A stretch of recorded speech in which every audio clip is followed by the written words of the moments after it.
আমি চলে যাচ্ছি আমাদের আজকের প্রথম ঘটনায়। যেভাবে লেখা আছে আমি সেভাবেই পড়ছি। আসসালামু আলাইকুম রাসেল ভাই, জানি আপনি সবসময় ভালোর দলে আছেন এবং থাকবেন, এই প্রত্যাশা সবসময়। আমি মুস্তাফিজুর, বাসা রংপুর বিভাগের গাইবান্ধা জেলার কোনো এক গ্রামে।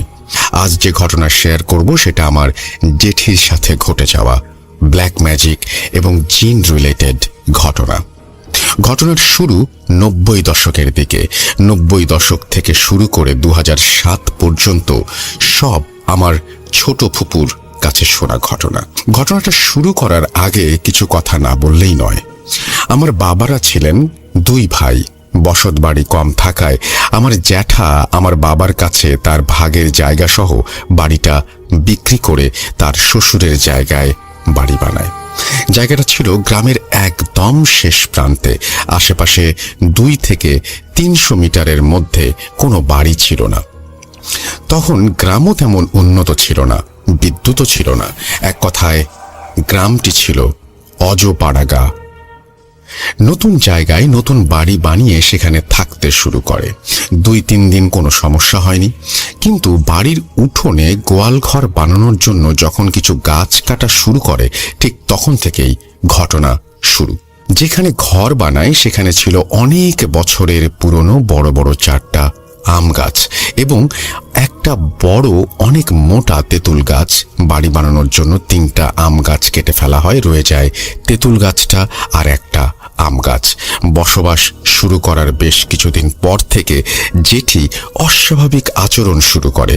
সংসারের কাজকাম করতো না, কারোর সাথে কথা বলতো না তেমন, আর একা একা বাড়ির উঠোনে গিয়ে বসে থাকতো এবং ফিস ফিস করে কার সাথে যেন কথা বলতো। এভাবেই চলতে থাকে কিছুদিন। অনেক ডাক্তারি চিকিৎসা করা হয়, কিন্তু কোনো চিকিৎসায় কোনো ফলাফল না পাওয়ায় কবিরাজি চিকিৎসা শুরু করেন। তখনকার সময় আবার গ্রামের সবাই কবিরাজি চিকিৎসায় বিশ্বস্ত ছিলেন। তারপরে অনেক কবিরাজ দ্বারা তাবিজ, কবজ এবং বাড়ি বন্ধ করে নেওয়া হয়। তারপরও কোনো কাজ হয়নি। আস্তে আস্তে আরো অস্বাভাবিক হয়ে পড়ে জেঠি। পরে গাইবান্ধার বড় একজন কবিরাজ দ্বারা চিকিৎসা শুরু হয়। গাইবান্ধা জেলার মধ্যে একজন বড় কবিরাজ ছিলেন উনি। আল্লাহ ওনাকে এখনো বাঁচিয়ে রেখেছেন। একদিন সেই কবিরাজ আমার জেঠির ওপর জিন হাজির করায়। তখন সবাই জানতে পারে যে 3টা আম গাছ কেটে ফেলা হয়েছে, সেগুলোতে জিন বন্দি করা ছিল এবং বাকি যে তেঁতুল গাছ আর আম গাছটা আছে সেটাতেও জিন বন্দি করা আছে। আম গাছগুলো কেটে ফেলার পর জিনগুলো ছাড়া পেয়ে এতদিন বন্দি থাকার রাগে জেঠির ওপর ভর করে বসে। এখানে বলে রাখা ভালো, আমার জেঠির বাবা জিন ছাড়ানোর কাজ করতেন।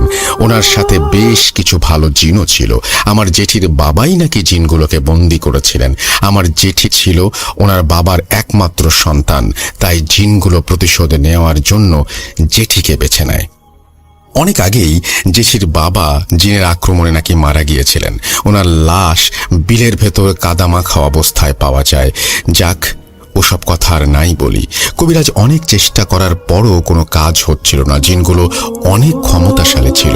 দিন দিন আরো অস্বাভাবিক হতে থাকে জেঠি। সারাদিন রাত শুধু একা বিড়বিড় বিড়বিড় করত। খাবারের কথা বললেই যেন চোখ গরম করে তাকিয়ে থাকত। চিকিৎসা চলাকালীন অবস্থায় হঠাৎ কথা বলা বন্ধ করে দেয় জেঠি, এমনকি হাঁটাচলাও করে না। যেখানে শুইয়ে রাখা হয় সেখানে লাশের মতো পড়ে থাকত। এমন অবস্থায় কিছুদিন পর কবিরাজ বলে, আমি 3 দিন আর চিকিৎসা করতে আসবো না, আমার কাজ কিছু সম্পূর্ণ করতে হবে এবং তারপর আবার চিকিৎসা শুরু করব। আমার কাজগুলো সম্পূর্ণ না হলে চিকিৎসা করে কোনো ফায়দা হবে না। জিনগুলো বড়ই শক্তিশালী। এই কথা বলে চলে যায় কবিরাজ। তারপর কবিরাজ আর 3 দিন আসে না। কেউ জানে না যে কবিরাজ তার কাজ সম্পূর্ণ করেছে কিনা। ঠিক 3 দিন পর কবিরাজ আসে। তারপর কবিরাজ অস্বাভাবিক কিছু কাজের কথা বলে এই কাজগুলো না করলে জেঠি সুস্থ হবে না। তো কি আর করার, কবিরাজের কথা মতো সবাই কাজগুলো করতে বাধ্য হয়। কবিরাজ 3টা কাজের কথা বলে। প্রথম কাজ, বাড়ির ভেতর একটা কবর খুঁড়তে হবে। দ্বিতীয় কাজ, 7টা একদম সাদা কবুতর লাগবে এবং সেগুলোকে এক নিঃশ্বাসে জবাই করতে হবে। তৃতীয় কাজ, 21টা কবরের মাটি এবং কিছু লাল কাপড় আর মোমবাতি, আগরবাতি, সুই, আরো কিছু জিনিস সংগ্রহ করতে হবে, সেগুলো নাই বলি। তারপর কবিরাজের কথা মতো সেই রাতে বাড়ির আঙিনায় একটা কবর বানানো হয়। পরের দিন সকাল থেকে কবুতর আর 7 কবরের মাটি এবং বাকি জিনিসগুলো সংগ্রহ করতে শুরু করা হয়। সব সংগ্রহ শেষ হলে এবার কবিরাজের কাজ শুরু হয়।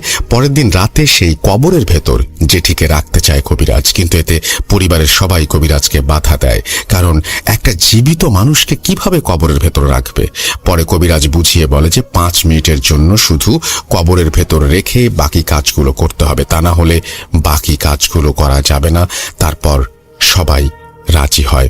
পরে কবিরাজ সংগ্রহ করা লাল কাপড়টা 3 ভাগে ভাগ করে। এক ভাগ দিয়ে জেঠির পুরো শরীরটা পেঁচিয়ে কবরের ভেতর রাখে। তারপর কবুতরগুলোকে সামনে নিয়ে জ্যাঠাকে ডেকে বলে, এই 7টা কবুতর এক নিঃশ্বাসে জবাই করতে হবে। যদি সাহস হয় বা পারো তো বলো, না পারলে অন্য উপায় খুঁজতে হবে। জ্যাঠা সাহস করে রাজি হয়ে যায়। সংগ্রহ করা বাকি জিনিসগুলো 1 ভাগ লাল কাপড়ে কিছু সূরা পরে পিছিয়ে রাখা হয়। তারপর বাকি আর 1 ভাগ কাপড় সেই কবরের ভেতর বিছিয়ে কবুতরগুলোর ওপরে রাখা হয়। জেঠিকে কবরের ভেতর শুইয়ে রাখা অবস্থায় কবিরাজ সূরা পড়তে থাকে আর ব্যাগ থেকে একটা ধারালো ছুরি বের করে জ্যাঠাকে দেয় এবং কবুতরগুলোকে ওই লাল কাপড়ের ওপরে এক নিঃশ্বাসে জবাই করতে বলে। জ্যাঠা সফলভাবে কাজটা করতে সম্পূর্ণ হয়। কাজ শেষে জেঠিকে কবর থেকে উঠিয়ে ঘরে নিয়ে যাওয়া হয় এবং জবাই করা কবুতর, লাল কাপড়টা সহ বাকি জিনিসগুলো কবরের ভেতর মাটি চাপা দিয়ে দেওয়া হয়। তারপর কবিরাজ মন্ত্র পড়া পানি এবং সরিষা বাড়ির চারপাশে ছিটিয়ে দেন এবং জেঠিকে কয়েকটা তাবিজ দেন ব্যবহার করার জন্য। পরে কবিরাজ কিছু শর্ত দিয়ে বলেন যে এখন থেকে আর কোনো সমস্যা হবে না, আস্তে আস্তে রোগী সুস্থ হয়ে যাবে ইনশাল্লাহ। শর্তগুলোর ভেতরে ছিল বাড়িতে 71 দিনের ভেতরে গরুর মাংস রান্না করা যাবে না। ভুল করেও পরিবারের যদি কেউ বাহির থেকে গরুর মাংস খেয়ে আসে তাকে গোসল করে ঘরে ঢুকতে হবে। আরও বলেছিল আমার দেয়া তাবিজগুলো রোগী যেন 3 বছর পূর্ণ না হওয়া পর্যন্ত খুলে না ফেলে এবং জেঠি জীবনে কোনো দিন পুকুরে গোসল করতে পারবে না। এগুলো বলে কবিরাজ চলে যায়। পরে আস্তে আস্তে জেঠি সুস্থ হয়ে যায়, কথা বলতে শুরু করে, খাওয়া দাওয়া করতে শুরু করে এবং সব মিলিয়ে 1 মাসের ভেতর পুরোপুরি সুস্থ হয়ে যায়। ঘটনা এখানেই শেষ হলে পারত, কিন্তু না, কিছুদিন পর নিজেদের ভুলের কারণেই ঘটে যায় এক মর্মান্তিক ঘটনা। 71 দিন পূর্ণ হওয়ার আগেই একদিন গরুর মাংস নিয়ে আসা হয় বাড়িতে। সবাই ভাবে এখন তো জেঠি সুস্থ হয়ে গেছে, আর কোনো সমস্যা হবে না। শুধুমাত্র এই ভুলটার জন্য একটা মানুষ 17 বছর বিছানায় পড়ে থেকে মৃত্যুবরণ করে। গরুর মাংস রান্না করে সবাই খেয়ে ঠিকঠাক ঘুমিয়ে যায়, কিন্তু ঘটনা শুরু হয় রাত 3টায়। হঠাৎ জেঠির গোঙানির আওয়াজ শুনে জ্যাঠার ঘুম ভেঙে যায়। জ্যাঠার চিৎকার শুনে পাশের রুম থেকে ছেলে মেয়ে সবাই ছুটে আসে। এসে সবাই দেখে জেঠির মুখ থেকে কাঁচা রক্ত বের হচ্ছে। এটা দেখে সবাই হতভম্ব হয়ে যায়, কি করবে ভেবে পাচ্ছিল না। তখন মোবাইল ফোন ছিল না, তাই কবিরাজকে ডেকে আনতে বড় ছেলে সেই রাতেই বেরিয়ে পড়ে। কবিরাজ আসতে আসতে সকাল হয়ে যায়। এতক্ষণে জেঠি একদম নিস্তেজ হয়ে পড়ে। ফজরের আজানের পর নাকি গোঙানোর শব্দ বন্ধ করে মৃত ব্যক্তির মতো নিস্তেজ হয়ে পড়ে। তারপর কবিরাজকে সব ঘটনা খুলে বলা হয়। কবিরাজ জেঠির শরীরে থাকা তাবিজগুলো খুলতে গিয়ে তাবিজগুলো আর খুঁজে পায় না। জ্যাঠা বলে ঘুমের আগেও তো তাবিজগুলো শরীরেই ছিল। কবিরাজ বলে গরুর মাংস খাওয়ার জন্য তাবিজগুলো ছুটে গেছে, তাই জিনগুলো ওনার ওপর আক্রমণ করে। ওনার হায়াত ছিল বিধায় তৎক্ষণাৎ ফজরের আজান দেয়ায় জিনগুলো চলে যায়, উনি বেঁচে যান। না হলে এতক্ষণ ওনাকে লাশ হয়ে পড়ে থাকতে হতো। আরও বলে আমার আর কিছু করার নাই, আপনারা আমার দেওয়া শর্ত মানতে পারেন নাই, তাই ওনার আজকে এই অবস্থা।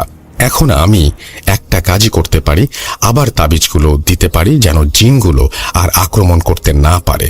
তবে উনি আর কোনো দিন কথা বলতে পারবে না, এমনকি হাঁটাচলাও করতে পারবে না।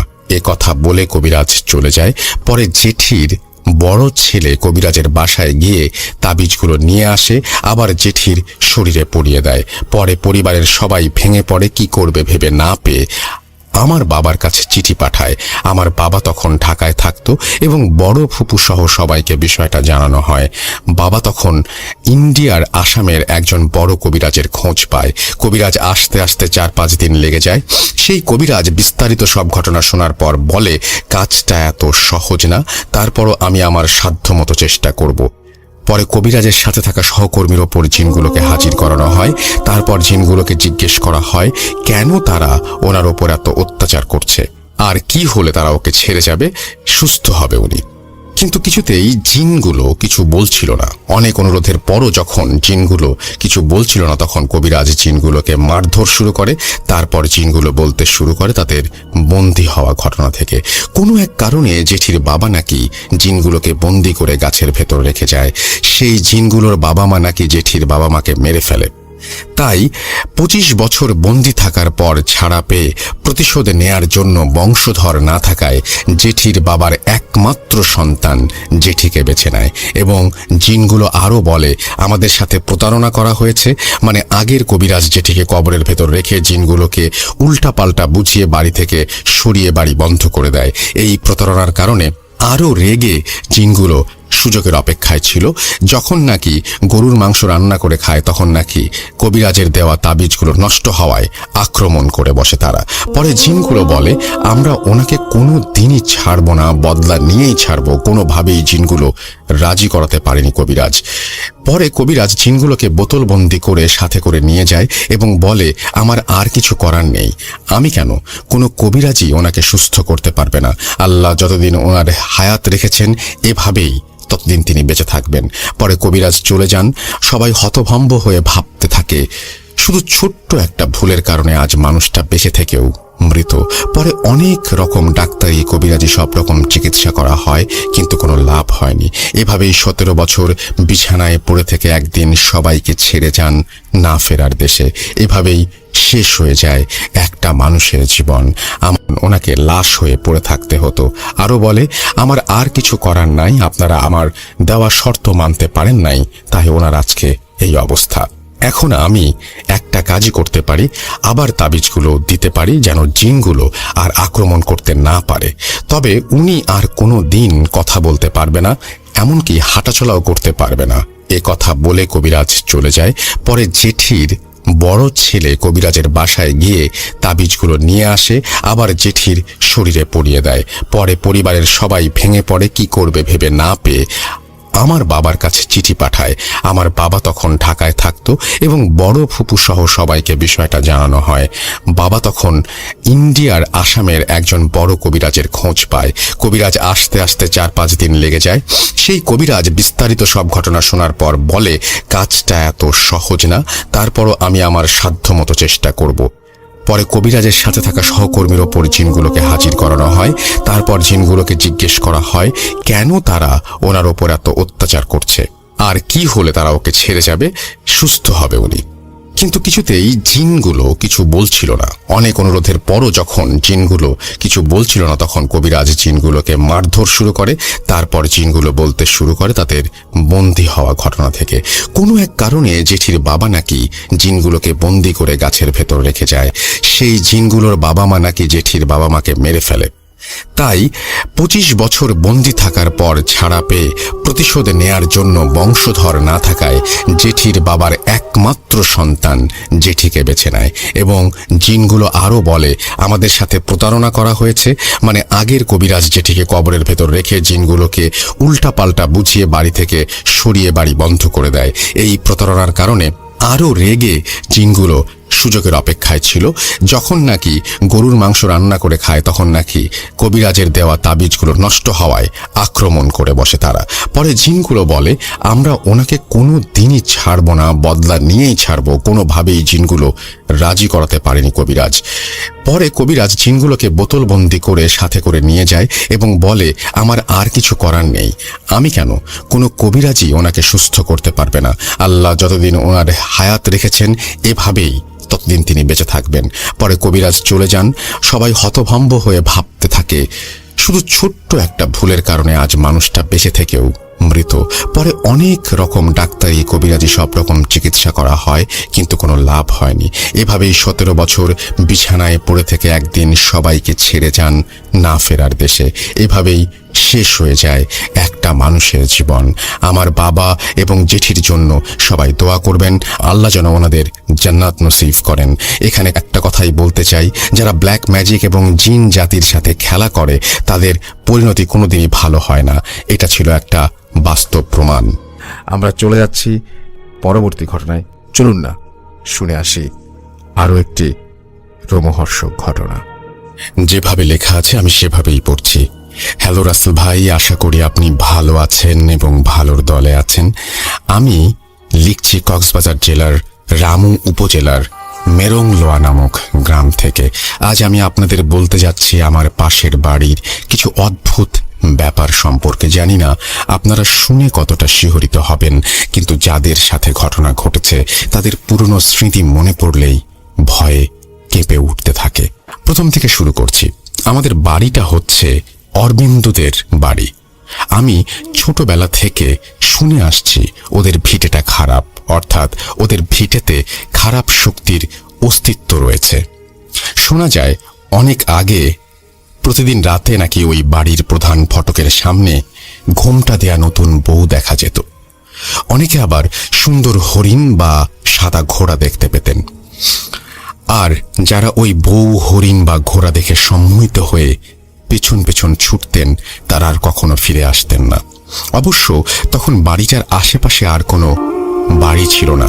এইটাই পাড়ার সবচেয়ে পুরনো বাড়ি। জানি না তখন বাড়িটার মালিক কে ছিল, তবে তখন বাড়িটাতে কেউ থাকতে পারত না। এরপর বাড়িটা অরবিন্দু দাদুর বাবা কিনে নেন এবং বসবাস শুরু করেন। আশেপাশে তখন আরও কয়েকটি বাড়ি তৈরি হয়েছিল। বাড়ি কেনার পর তিনি কি কি সমস্যার সম্মুখীন হতেন পরিষ্কার জানি না, কিন্তু এটা জানা যায় ওই লোকটার 8টি সন্তান বাড়িটার সামনে ছোট ডোবায় পড়ে মারা যায়। যদিও উনি বাড়ি কেনার পর শুনেছিলেন যে ওই ভিটেতে কোনো বাচ্চা বাঁচে না, তাই তিনি এবং তার স্ত্রী বাচ্চাদের সবসময় চোখে চোখে রাখতেন। কিন্তু তারপরও আশ্চর্যজনকভাবে প্রতিটা বাচ্চা ওই ছোট ডোবাতেই মারা যায়। শেষ পর্যন্ত তিনি তার বংশ টিকিয়ে রাখার জন্য অন্য জায়গায় ঘর ভাড়া করেন।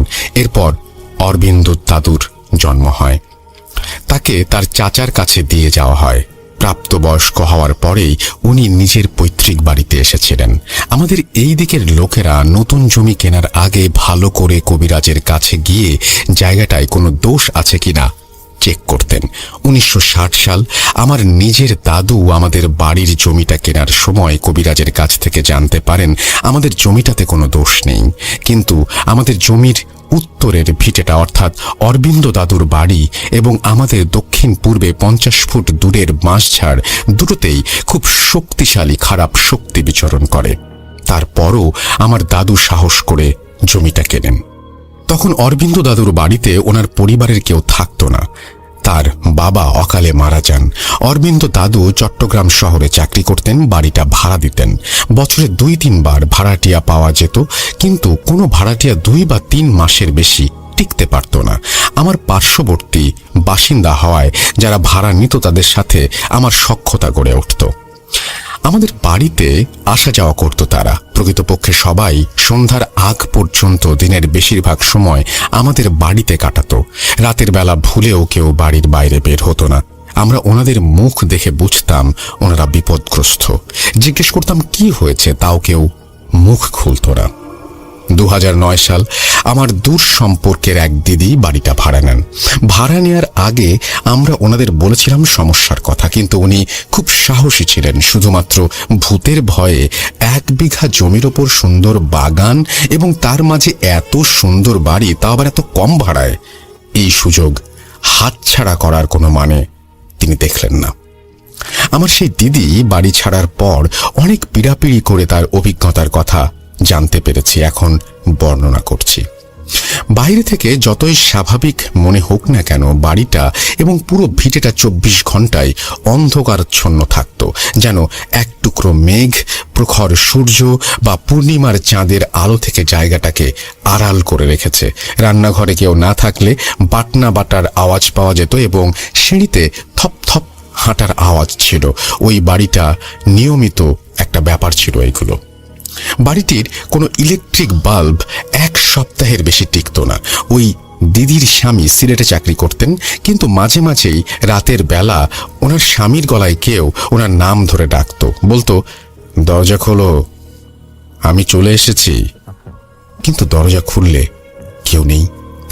তাই ওনার স্বামী আসলে যখন ফোন করে দরজা খুলতে বলতেন, কেবল তখনই দরজা খুলতেন। সবচেয়ে ভয়ঙ্কর হতো অমাবস্যার রাত। কিছু একটা গোয়াতো আর ভিটের দক্ষিণ পাশের সীমানা ধরে একবার যেত আর একবার আসতো। শুনে আওয়াজের উৎস কোনো জায়গা অনুমান করা যেত, কিন্তু টর্চ জ্বালিয়েও কিছু দেখা যেত না। রাত যত বাড়ত ততই গোঙানির আওয়াজ বড় হতো। কিছুক্ষণ পর দরজায় জানালায় টোকা দিত। আগেই বলেছি, আমার ওই দিদি খুব সাহস ছিলেন। এসব যাই হোক না কেন উনি ভয় পেতেন না। উনি ভাবতেন, এখানে যাই থাকুক বা ওনাকে ভয় দেখানোর চেষ্টা করুক, এটা তো ওনার কোনো ক্ষতি করছে না। তাই উনি বাসাটিতে থেকে গিয়েছিলেন। তবে একদিন ওনার পেটে গ্যাসের প্রবলেম হয়। উনি কিছু খেতে পারছিলেন না সারাদিন, তাই খুব বিরক্ত ছিলেন। ওই দিন অমাবস্যা, যথারীতি গোঙানির শব্দ শুরু হলো। রাত 10:30টার দিকে গোঙানির আওয়াজ এবং 7-8 মিনিট পর পর দরজা জানালায় কিল মারার শব্দ অসহ্য হয়ে উঠল। উনি রান্নাঘর থেকে দা নিয়ে বের হয়ে বললেন, কে রে? বারান্দার একটি জানালা যেটার উপর কিল মারা হচ্ছিল সেটি খুলে ফেললেন। কিন্তু জানালা খোলার পর উনি যা দেখলেন তা দেখার জন্য উনি মোটেই প্রস্তুত ছিলেন না। উনি দেখলেন বিশাল বড় বড় দুটি রক্ত চক্ষু রাগান্বিত দৃষ্টিতে তাকিয়ে আছে জানালার গ্রিলের ওপর দিয়ে। এক একটা চোখ মানুষের মাথার সমান, টকটকে লাল রং। শুধু চোখই ছিল। জিনিসটা দেখে দিদি যেন পাথর হয়ে গেলেন। জানালা ধরা অবস্থায় হাত যেভাবে ছিল ওইভাবেই উনি দাঁড়িয়ে থাকলেন। এমনকি চোখের পাতা পর্যন্ত নাড়াতে পারছিলেন না। চোখ দিয়ে পানি পড়ছিল অনবরত। শ্বাস প্রশ্বাসে বুকের ওঠানামা ছাড়া উনি শরীরের কোনো অঙ্গ প্রত্যঙ্গ এক চুরও নাড়াতে পারেননি। ওই রাতে উনি একাই ছিলেন বাড়িতে। সকালবেলা আমি গিয়ে ওনাকে অনেক ডাকাডাকি করলাম, কিন্তু দরজা খুলল না। ভেবেছিলাম ঘুমাচ্ছে। ওনার শোবার রুমের জানালা দিয়ে ডাকার জন্য বাড়ির দক্ষিণ পাশ দিয়ে যাচ্ছিলাম। হঠাৎ জানালায় পাথরের মতো দাঁড়িয়ে থাকা দিদিকে দেখে আঁতকে উঠলাম। দেখলাম দিদি পাথরের মূর্তি হয়ে আছে। চোখের পাতা পর্যন্ত নড়ছিল না। তাড়াতাড়ি ফোন বের করে ওনার স্বামীকে কল দিলাম, আর পাড়ার লোক জড়ো করে দরজা ভেঙে ওনাকে উদ্ধার করে আমাদের বাড়িতে নিয়ে গেলাম। জানালা ধরা অবস্থায় ওনার হাত যেমন ছিল তেমনি থেকে গেল। পরের দিন ওনার স্বামী পৌঁছে ওনাকে সীতাকুণ্ড উপজেলায় একটি আশ্রমে তার পরিচিত এক ধর্মীয় গুরুর কাছে নিয়ে গেলেন। তার সুস্থ হতে 15 দিন সময় লেগেছিল। এরপর উনি ওই বাড়িতে আর কোনো দিন ফেরেননি। ওনার স্বামীর সাথে উনি সিলেটে চলে যান। ঘটনাটা সত্য এবং চাই আপনি পড়ে শোনান। আশা করছি আজকের এই ঘটনাটি আপনাদের ভালো লেগেছে। আমরা চলে যাব আমাদের পরবর্তী ঘটনায়। আমরা চলে যাব হাফেজ মাইনুদ্দিন সাহেবের কাছে। তার ঘটনা শুনতে চাই। তার আজকের যে ঘটনা, সেই ঘটনা দেখি তিনি আমাদের কি শোনান। প্লিজ আপনি চলে যাবেন আপনার ঘটনায়। আশা করছি যে আপনার প্রথম ঘটনাটি শ্রোতারা অনেক ভালোবেসেই কাছে টেনে নেবে। আসসালামু আলাইকুম। ওয়ালাইকুম সালাম। ভাই, আমি আজকে যে ঘটনাটা শেয়ার করতে যাচ্ছি সেটা মে মাসের 16 তারিখে। আমি মে মাসের 16 তারিখ রবিবার সাভারে যাওয়া হয়, সাভার রবীনগরে। সেখানে একটা খুব ভয়ঙ্কর ঘটনা ঘটেছে। তা আমি যখন আমাকে নিয়ে যাওয়া হয় সেখানে আমি যাই সাথে করে। যেতে যেতে আমার রাত 8টা অথবা 9টা মতো, 9টা বেজে যায়। তা আমি 9টার দিকে যখন ওই বাড়িতে গিয়ে পৌঁছাই, নিচতলা থেকে নিয়ে একেবারে 4 তলা পুরোই অন্ধকার। বাড়িটা 7 তলা, নির্মাণ নতুন বাড়ি একটা বানানো হচ্ছে আর কি, সুন্দর সব কিছু হয়েছে। নিচতলাটায় কিছু কাজ বাকি রয়ে গেল। তা আমরা যখন প্রবেশ করি নিচতলার থেকে, তো দেখি যে অন্ধকার। দোতলা উঠবে, সেটাও অন্ধকার। তো আমি আর জিজ্ঞেস করলাম যে অন্ধকার কেন, বাতি জ্বালিয়ে দেন, রাত তো। বলতেছে এখানে মাগরিবের পর থেকে 7টা, 7:30, 8টার থেকে নিয়ে একেবারে ভোর পর্যন্ত আমরা বাতি জ্বালাতে পারি না। ইলেকট্রিকের সুইচ বাতি সবই ঠিক আছে, আমরা যখনই অন করি কিন্তু নিচ থেকে সেটা অফ করে দেয়। এটা আমরা জ্বালাতে পারি না, এটা অন্ধকার থাকে। 1 তলার থেকে নিয়ে 4 তলা। তো বললাম আচ্ছা ঠিক আছে। তো সিঁড়ি দিয়ে যখন উপরে উঠতেছি, তো নিচে যে নির্মাণের কাজের কিছু জিনিসপত্র রাখা হয়, রাজমিস্ত্রি ঈদের ছুটি ছিল, রাজমিস্ত্রি যে জিনিসপত্র রাখছে, বাঁশ, টিন, আরও যা কিছু ছিল, দেখি যে পড়া শুরু করে দিছে, একটার পর একটা শব্দ হচ্ছে, পড়তেছে। এবং আমার পেছনে মনে হচ্ছে অনেকগুলো 3-4 জন কেউ না কেউ আসতেছে। তা আমি ওনাকে দাঁড় করালাম যে দাঁড়ান, একটু সন্দেহ লাগতেছে, নিচ থেকেই আমি নিচতলাটাই প্রথম দেখতে চাই। তো উনি ওনার মোবাইল থেকে একটু লাইট সুইচ দিল। আমরা নিচতলাতে যখন গেলাম, যে ঘরটা এখনও দরজা জানলা করা আর কি বাকি রয়ে গেছে, কিছু কাজ বাকি আছে, ওই ঘরটাতে গেলাম। কেমন বিদ্যুৎ অদ্ভুত আবর্জনা, কেমন খুব বিশ্রী গন্ধ, এবং অনেকগুলো কেমন কান্নার আওয়াজ আসতেছে। 4-5 জনের বেশি মিলেমিশে ওইখানে কান্না শব্দ পাচ্ছি, খুব কাঁদতেছে। তো আমি সেখানেও খুব অবাক হলাম যে এখানে কাঁদতেছে আর কেমন বিশ্রী গন্ধ হচ্ছে। পরে বললাম ঠিক আছে। তো ওই মুহূর্তে আবার দেখি 4 তলা থেকে কেমন হইচই শুরু হচ্ছে, কান্নাকাটি আওয়াজ, খুব অনেক অনেক ধামালুর আওয়াজ। তেমন উপরে কি হচ্ছে বলে, এটি তো সমস্যা, আসেন উপরে যাই। তা আমরা 4 তলায় গেলাম। 4 তলা গিয়ে দেখি 3টা ইউনিট, 3টা ফ্ল্যাট। ওই ফ্ল্যাট থেকে এক একটা যে জিনের প্রসেস, জিনগুলো যে ধরেছে, তারা ঘর থেকে বের হয়ে যেতে চাচ্ছে, বের হয়ে যাবে, কেমন কান্নাকাটি করতেছে। 3টা বয়স্ক মহিলা, ছোট 2টা বাচ্চা, বড় মেয়ে, প্রায় 6-7 জনের উপরে জিন আক্রমণ। তো এর মধ্যে একজন খুব বয়স্ক মহিলার উপরে যে জিন আক্রমণ করা, উনি নিচ থেকে এসে সবাইকে বলতেছে, এই সবাই আমার সাথে আসো, আর এই যে হুজুর আসছে তাকে সবাই মিলে সালাম করো। তো উনিও আমাকে, ওই মহিলাটাও আমাকে সালাম দিল আমাকে, এবং তার সাথে সাথে ওনারাও সালাম দিল। পরে বললাম ঠিক আছে, এদের যারাই আছে, প্রসেস করা আছে, জিন ধরা আছে, আসেন আমরা একটা ঘরের মধ্যে বসি, তাদেরকেও নিয়ে আসেন। আমরা ওই ঘরে তাদেরকে নিয়ে আসা হলো। কিন্তু আনাটা যে খুব কষ্ট ছিল, প্রত্যেকটা খুব ধামাল করতেছিল, বাড়ির থেকে বের হয়ে যাবে, জিনিসপত্র ভাঙতেছে, কেউ কান্না করতেছে, কেউ এলোমেলো কথা বলতেছে। এই বয়স্ক মহিলাটা যিনি আমাকে বলছিল যে ওনাকে সালাম করো, উনি আবার বলতেছে উনি কেন আসছে, উনি আসা কি হবে, আমরা এখানে থাকতেছি, আমরা এখানে 11টা ভাই, আমার বোনও একটা ছিল, আমার বোন হত্যা হয়ে গেছে, আমরা এই বাড়ির কাউকে রাখবো না, এই বাড়ির সবাইকে মারবো, আর এখানে কাউকেই থাকতে দেব না, এই হত্যার বিচার আমরাই করব, আসুক যে হুজুর আসুক, আমাদের কেউ তাড়াতে পারবে না। মহিলা বলতেছে, আবার কান্না করে হাসতেছে, খুব অন্যরকম অস্বাভাবিক বিষয়গুলো। তাদের 6 থেকে 7 জনের উপরে এরকম অবস্থা, সবাই মিলে এমন করতেছে। পরে আমি ঘরের মধ্যে সবাইকে নিয়ে বসালাম, বসিয়ে একটা একটা করে জিনের মানুষগুলো দেখে দেখে ছাড়ানো করতেছি। এর মধ্যে সবাই দেখি যে খুব পাগলের অবস্থা, যাবে না, ছাড়বে না, মারতেছে, আঁচড় দিতেছে, কারো বুকের উপর চাপ দিয়ে রাখছে, কাউ এরকম বলতেছে যে আমার গলা টিপে মেরে ফেলতেছে, বাঁচাও আমাকে। অর্থাৎ এমন অবস্থা, জিন তাদেরকে খুবই আক্রমণ। অবশেষে আমি খুব এক বয়স্ক মহিলার উপরে ধরলাম, ওনার উপরে জিন এসে বলতেছে যে আপনি আসছেন কেন, আমরা তো এখান থেকে যাব না, আমার বোনকে হত্যা করেছে, আমার বোন এখানে ছিল, আমার বোনকে ওরা হত্যা করেছে, তারা আটকে রেখেছিল, এখন আমরাও তাদেরকে এরকমভাবে মারবো। প্রবলেম ঠিক আছে, মারা হবে বা যাই কিছু হবে, আপনারা এদেরকে আপনারা ছেড়ে দেন, এদেরকে আপনারা ক্ষতি করবেন না, আমরা এখন বসে আপনাদের সাথে আলোচনা করব, এবং আপনার বোন হত্যা হয়েছে কীভাবে হয়েছে সেটাও আমরা জানবো, প্রয়োজন আমরা দোয়া করে দেব, সদকা করে দেব, যেন আপনার বোন আল্লাহ মাফ করে দেয়, তার কোনো কিছুই যেন না হয়, আপনারাও শান্ত হন, তারা বুঝতে পারেনি, মানুষ ভুল করে ফেলতে পারে, ভুলে হয়েছে। পরে আবার বলতেছে না, এই বাড়িতে আমাদের এখানে আস্তানা ছিল, আমরা ছিলাম, আমার বোন এই একটা বাড়ির ছেলেটাকে পছন্দ করে, তো ওরা একটা ইমাম সাহেব একটা হুজুরকে এনে আমার বোনকে আটক করে, এরপর আমার বোনটাকে হত্যা করে দেয়। এখন আমরা সবাইকে, এই বাড়ির সবাইকে আমরা মারবো, আমরা কাউকে ছাড়বো না। পরে যখন আমরা বসালাম, ওই মুহূর্তে একটা বিষয় হচ্ছে যে একটা এরকম দেহ নাই, শরীর ছাড়া বডি, শুধু মাথাটা, লম্বা চুল, একটা চোখ খুবই ছোট, আর একটা বড় রকমের চোখ, একটা চোখ খুবই ছোট যা দেখা যাচ্ছে না, এটাকে আমরা অন্ধজিনও বলে থাকি, খুবই ছোট, সামান্য ছোট, আর একটা চোখ অনেক বড়, এবং দাড়ি ছিল, আর এরকম বাবরিওয়ালা চুল।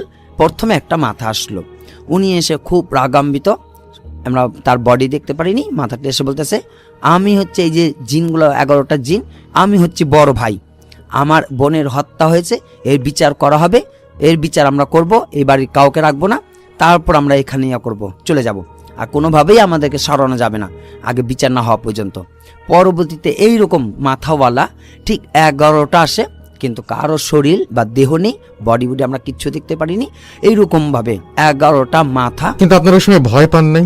জি, ভয় বলতে তো আমার তো এরকম ছিল না, যারা আমাকে নিয়ে গেছে বা যাদের প্রসেস আছে তারাও দেখতেছে, তাদের ভিতরে ভয় ভীতি না, তাদের পাগলের মতন, মানে তাদের তো হোশ জ্ঞান নেই। আর যারা নাকি সাথে ছিল তারা তো খুব ভয় ভীতি।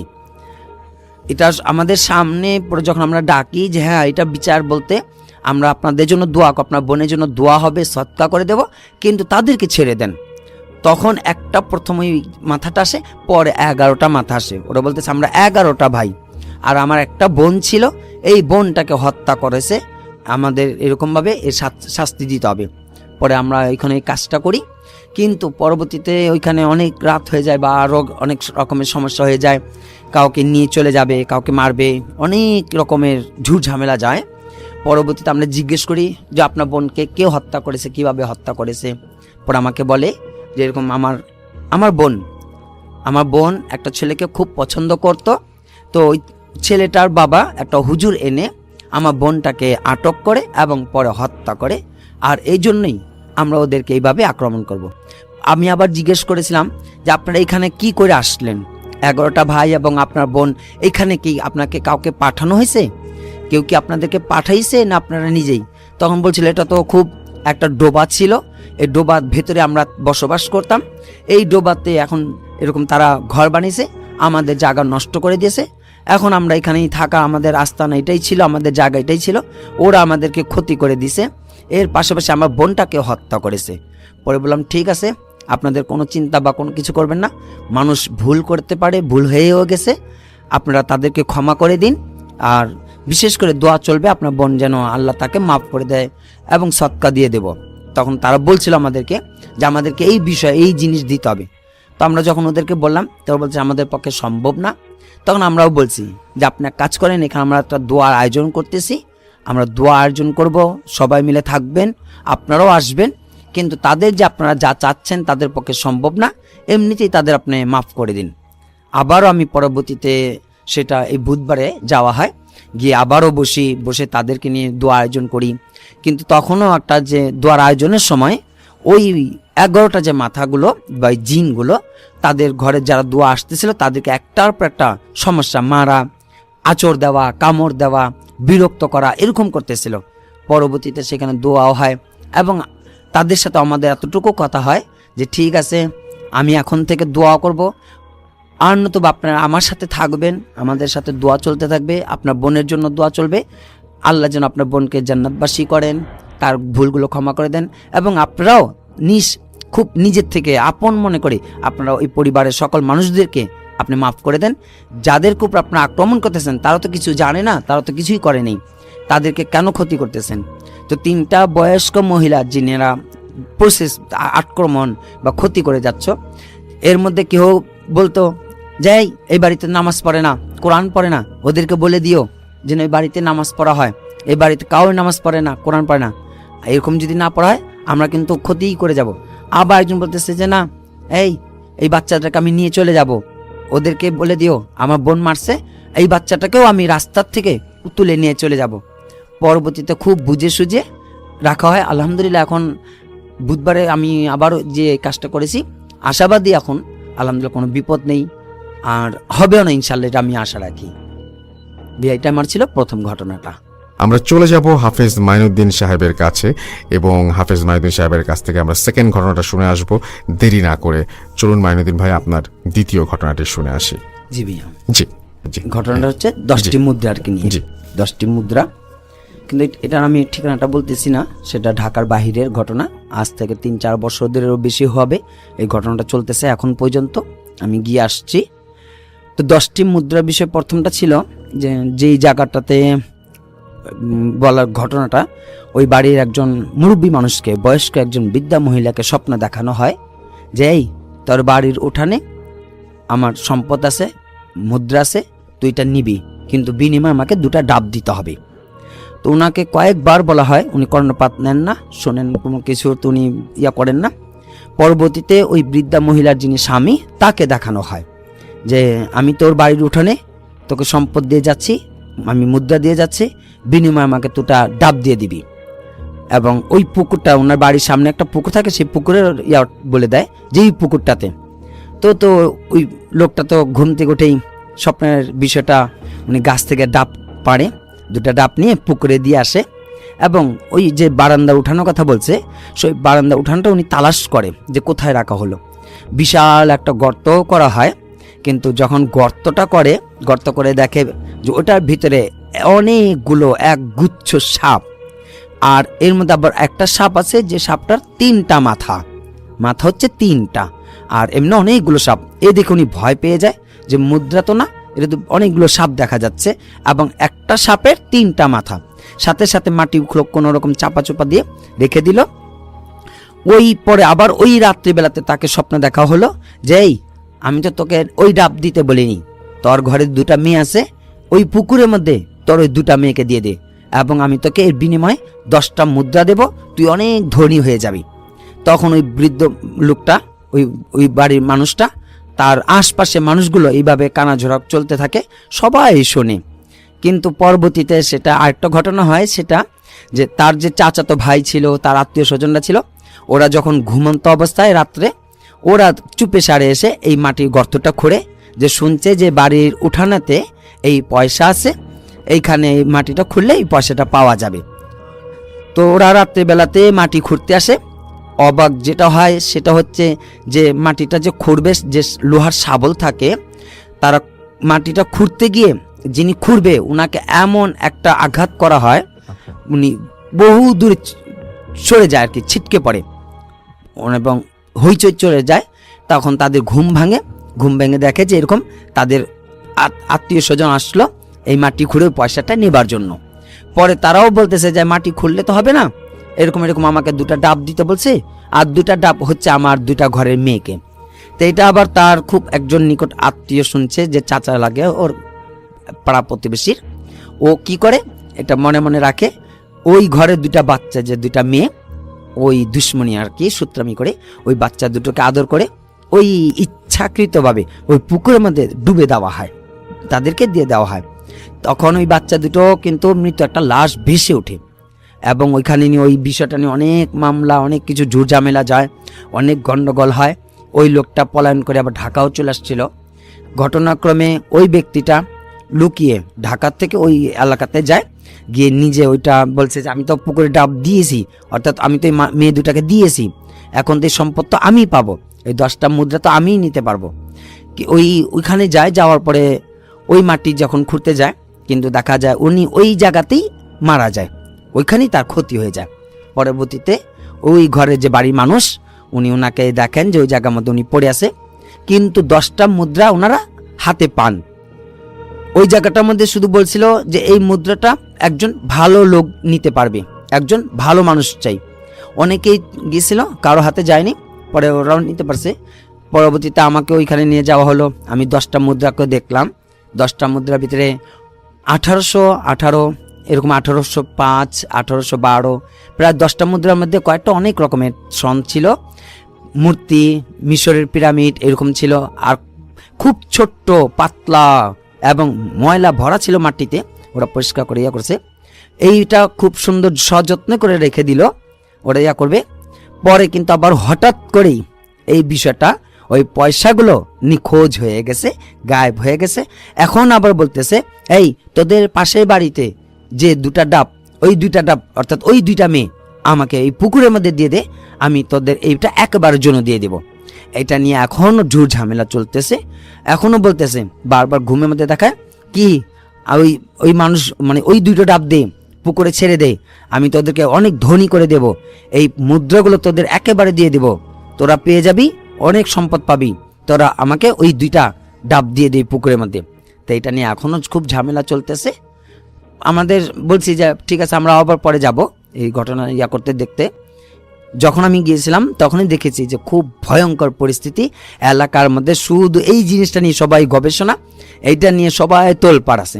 ভাই এটা সামনে আগামীতে আমার যখন যাওয়া পড়বে, আশা করি ইনশাল্লাহ ওই মুদ্রাকে যদি লোভ না থাকে তাদের, যেমন একটা তাদের আত্মীয় ছিল যে 2টা মেয়েকে চুরি করে ওই পুকুরে দিয়ে দিছে, তারা যদি লোভটা যদি ছেড়ে দেয়, এই মুদ্রা যদি না দেয়, এইভাবে কিন্তু এক এক করে প্রত্যেক ঘর থেকে মেয়ে চলে যেতে পারে। এটা আমরা বলবো, আমি দেখেছি যেটা, যে লোভ না করে এটা মাটির নিচেই চাপা দেওয়া ভালো। বাকিটুক ভাইয়া পরে আমি শেয়ার করব। এটুকুই ছিল আজকের ঘটনা। হাফেজ মাইনুদ্দিন ভাই, আপনাকে অনেক ধন্যবাদ আমাদের স্টুডিওতে এসে ঘটনা শেয়ার করার জন্য। ইনশাল্লাহ আপনাকে আবার খুব দ্রুত পাবো ইনশাল্লাহ। ইনশাল্লাহ। তো যাই হোক, চলে যাচ্ছি আমরা আফনান ভাইয়ের ঘটনায়। পুরো সময়টা আশা করছি আমাদের সাথে থাকবেন। আসসালামু আলাইকুম, আমি আফনান আছি আপনাদের সাথে। প্রিয় লিসেনার, আমি এখন যেই ঘটনাটি আপনাদের সাথে শেয়ার করতে যাচ্ছি, ঘটনাটির স্থান মাদারীপুর জেলার কালকিনি উপজেলার সাহেব রামপুর গ্রামের একটি ঘটনা। ঘটনাটি আমাকে যিনি শেয়ার করেছেন তার নাম হচ্ছে মিঠু শিকদার। একদম সাদামাটা সহজ সরল একজন মানুষ। ওনার কাছ থেকেই ঘটনাটি আমি কালেক্ট করেছি। আমি ঘটনাটি শুরু করতে যাচ্ছি। ঘটনাটির সময় 1965 সাল। ঘটনাটি যার মাধ্যম দিয়ে সূত্রপাত হয় তিনি হচ্ছেন এই মিঠু শিকদারের দাদা। উনি বেশ একজন তান্ত্রিক টাইপের। তান্ত্রিক বলতে যেটা বোঝায়, গ্রাম অঞ্চলে তাদেরকে ফকির বলা হয়। হ্যাঁ, ফকির আসলে নর্মাল যে ফকির গুলো আমরা দেখি এমন না। সাধারণত যারা ঝাড়ফুঁক, তারপরে জিন নিয়ে কাজ করে, এদেরকে ফকির বলা হয় আর কি। উনি ওই টাইপেরই একজন মানুষ ছিলেন। কোনো একটা কারণে, কি কারণে এটা কেউ বলতে পারে না, কোনো একটা কারণে একটা জিনকে উনি বোতলে বন্দি করে ওনার বাড়ির একটু পেছন দিকে মাটির বেশ গভীরে পুঁতে রাখেন। এরপর আস্তে আস্তে দিন কেটে যেতে থাকে। ওই বোতলটি যেখানে পুঁতে রাখা হয়েছিল সেখানে বেশ বছর 3-4 মধ্যে মানে বাঁশ ঝাড় হয়ে যায়, অনেক বাঁশ। মানে বাঁশগুলো এত ঘন হয়ে গিয়েছিল যে সেখান দিয়ে দিনের বেলাও মানুষজন যেতে ভয় পেত। বাঁশঝাড় কেন্দ্রিক একটি ঘটনা আপনাদের সাথে আমি শেয়ার করব। মিঠু শিকদারের একজন আত্মীয় একদিন রাতের বেলা এই বাঁশঝাড় পার হয়ে আসছিলেন। যখন বাঁশঝাড়ের ঠিক মাঝামাঝি উনি এসেছেন হাঁটতে হাঁটতে, হঠাৎ করে ওনার মনে হলো যে দুটো বাচ্চার হাসাহাসির শব্দ উনি শুনতে পাচ্ছেন। উনি চিন্তা করলেন এত রাত্রে বাচ্চার শব্দ কোথা থেকে আসছে।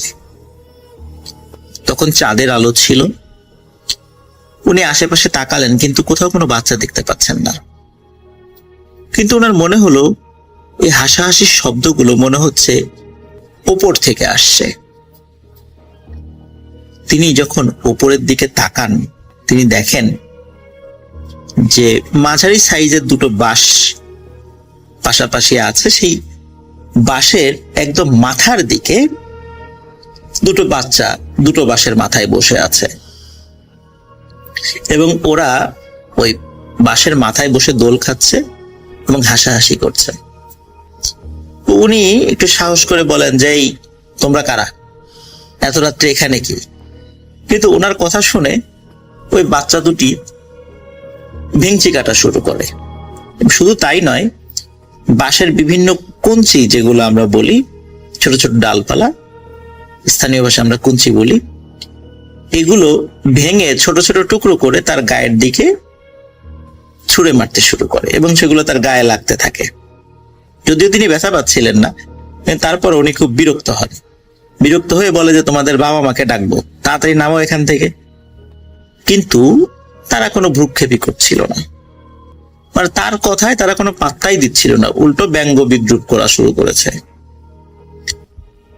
হঠাৎ করে উনি অদ্ভুত একটা জিনিস ফিল করেন এবং দেখেন, সেটা হচ্ছে ওই দুটো বাচ্চা হঠাৎ করে নিজেদের মধ্যে কি যেন কানাকানি করলো। তাদের মধ্যে